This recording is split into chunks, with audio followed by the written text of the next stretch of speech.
呢個咸詞星呢，俾有啲人直接解讀為鴛鴦浴嗰啲咁嘅鹹濕星，我真係戥香港嘅中文水平感到悲觀啊！好似香港嗰啲嶺洛啊、凍央啊，都係冇教，然後自然會明嘅嘢嚟嘅。咸詞嘅正寫係咁，係代表內心嘅說話，用文字表達出嚟，喺以前才子同佳人嘅表白。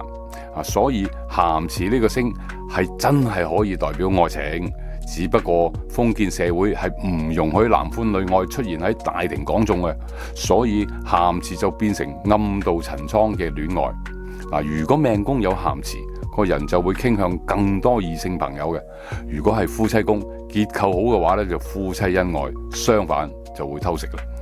遷移宮有咸詞，個人就會好向往嗰啲地方，好多靚人啊咁出沒啊，即係好似香港嘅蘭桂坊咁啦。田宅宮有咸詞，就好中意掛起啲明星相喺間房度嘅。交友宮呢有咸詞，就會出現啲貪威識食嘅狐朋狗友。